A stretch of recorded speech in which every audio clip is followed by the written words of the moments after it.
வன்னியர் சங்கம் நடத்துகிற சோழமண்டல சமய சமுதாய நல்லிணக்க மாநாட்டிற்கு முத்தரையர் சமூக மக்களினுடைய பிரதிநிதியாக எம்மை அழைத்திருக்கக்கூடிய சமூக நல்லிணக்க காவலர் டாக்டர் ஐயா அவர்களுக்கும் இளைஞர்களுடைய எழுச்சி நாயகர் பாட்டாளி மக்கள் கட்சியினுடைய தலைவர் அன்பு சகோதரர் அண்ணன் அன்புமணி அவர்களுக்கும் இந்த மேடையில் அமர்ந்திருக்கக்கூடிய சர்வ சமய தலைவர்களுக்கும் சமூக அமைப்பினுடைய தலைவர்களுக்கும் இந்த நேரத்தில் வணக்கத்தை தெரிவித்துக் கொண்டு இந்த மாநாட்டில் இந்த மஞ்சள் நிறத்தை பார்க்கிற போது நாங்கள் நடத்துகிற மாநாடு போல எங்களுக்கு தோன்றுகிறது. ஒரு பூர்வ ஜென்ம பந்தம்னு சொல்லுவாங்க. இந்த மாநாட்டிற்கு வரும்போது அவ்வளவு சந்தோஷத்தோடு ஆர்வத்தோடு நான் இந்த மாநாட்டில் கலந்து கொண்டிருக்கிறேன். அது மிகப்பெரிய வாய்ப்பை ஏற்படுத்தி கொடுத்த வன்னியர் சங்கத்திற்கும் பாட்டாளி மக்கள் கட்சிக்கும் இந்த நேரத்தில் வணக்கத்தை தெரிவித்துக் கொண்டு,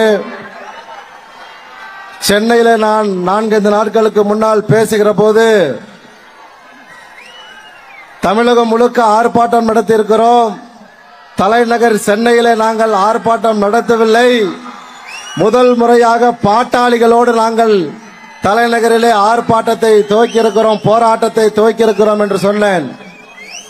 ஐயா அவர்களுக்கும் பாட்டாளி மக்கள் கட்சியினுடைய தலைவர் அண்ணன் அன்புமணி ராமதாஸ் அவர்களுக்கும் மத்திய தமிழகத்திலும் தென் தமிழகத்திலும் சாதி வாரி கணக்கெடுப்பு நடத்துவதற்கு அந்த 10 மாவட்டங்களை எங்களிடத்திலே தாருங்கள், மிக சிறப்பாக அந்த ஆர்ப்பாட்டங்களையும் போராட்டங்களையும் நடத்துகிறோம் என்று அங்க சொன்னோம்.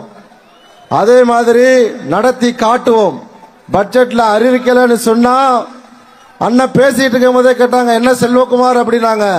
அந்த வார்த்தைக்கு நிச்சயமா மத்திய தமிழகத்திலும் தென் தமிழகத்திலும் மிக பெரும் கூட்டத்தை கூட்டி சாதி வாரி கணக்கெடுப்பு நடத்த தமிழக அரசை நிர்பந்தப்படுத்தி சாதி வாரி கணக்கெடுப்பை நடத்த வைப்போம் என்பதை இந்த மாநாட்டில் கூறிக்கொண்டு, அதே மாதிரி நாங்கள் நடத்துகிற ஆர்ப்பாட்டம் போராட்டத்தில் பாட்டாளி மக்கள் கட்சியும் வன்னியர் சங்கமும் எங்களோடு கைகோர்த்து தமிழகத்தினுடைய அனைத்து பகுதிகளில் நிற்க வேண்டும் என்ற நேரத்திலே கூறி, எங்களுக்கும் இந்த மாநாட்டிலே வாய்ப்பு கொடுத்த அண்ணன் அவர்களுக்கும் ஐயா அவர்களுக்கும்